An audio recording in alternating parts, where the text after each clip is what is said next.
একদিন যখন class miss দেই, ভাই কালকে ক্লাস আসতে পারিনি। কি হয়েছে কালকে বল। ভাই কালকে যা যা হইছে না, বেস্ট ক্লাস ডে ছিল। আমার লাইফের বেস্ট দিন ছিল কালকের ক্লাসে। কি এমন হয়েছে ভাই? কি হয় নাই সেটা বল। আমাদের ম্যাথ এক্সাম খারাপ হয়েছিল যে সবার। হ্যাঁ, আমি তো নির্ঘাত ফেল। আরে কালকে যারা ক্লাসে প্রেজেন্ট ছিল স্যার সবাইকে 90% মার্ক দিছে। হ্যাঁ, কি কস ভাই? এরপর স্যার আমাদের সবাইকে রেস্টুরেন্টে খাইতে নিয়ে গেছে।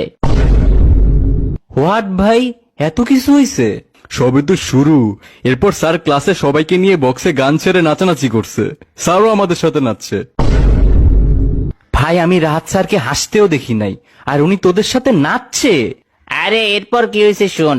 এরপর ইংলিশ স্যার ক্লাসে আসছে, উনি আমাদের সবাইকে কক্সবাজার নিয়ে গেছে। Wait, what? তাও আবার বিমানে করে নিয়ে গেছে, আবার ফ্লাইটে করে ব্যাগ দিয়ে আনছে। তোরা মিথ্যা কথা বলতেছস, রাইট? আরে না বেটা, এরপরে মিস্টার বিস্ট আমাদের স্কুলে আসছে, এসে আমাদের সবাইকে 1,00,000 টাকা করে দিছে। মিস্টার বিস্ট আমেরিকা থেকে বাংলাদেশে আমাদের স্কুলে আসছে? আরে হ ভাই, সাকিব তো 10 লাখ টাকা কম্পিটিশনেই জিতছে। ভাই আমার মাথা ঘোরাচ্ছে, কেন আসলাম না কালকে আমি? আরে এরপরে কি হয়েছে শোন। আরো আছে? মাইকেল জ্যাকসন একদিনের জন্য জীবিত হয়ে আমাদের এখানে কনসার্ট করছে। Michael Jackson?